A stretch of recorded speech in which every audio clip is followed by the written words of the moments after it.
نبی کریم صلی اللہ علیہ وآلہ وسلم کا پاک ارشاد ہے کہ 3 شخص ایسے ہیں ان کو خفیف سمجھنے والا منافق ہی ہو سکتا ہے، نہ کہ مسلمان۔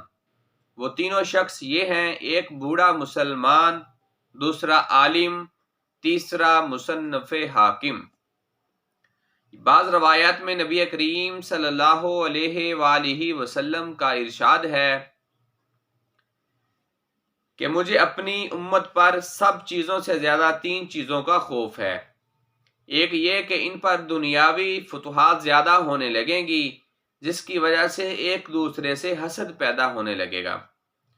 دوسرے یہ کہ قرآن شریف آپس میں اس قدر عام ہو جائے گا کہ ہر شخص اس کا مطلب سمجھنے کی کوشش کرے، حالانکہ اس کے معانی اور مطالب بہت سے ایسے بھی ہیں جن کو اللہ تعالیٰ کے سوا کوئی نہیں سمجھ سکتا۔ اور جو لوگ علم میں پختہ کار ہیں وہ بھی یوں کہتے ہیں کہ ہم اس پر یقین رکھتے ہیں، سب ہمارے پروردگار کی طرف سے ہے۔ بیان القرآن، یعنی علم میں پختہ کار لوگ بھی تصدیق کے سوا آگے بڑھنے کی جرت نہیں کرتے، تو پھر عوام کو چوں چرا کا کیا حق ہے؟ تیسرے یہ کہ علماء کرام کی حق تلفی کی جائے اور ان کے ساتھ لاپرواہی کا معاملہ کیا جائے۔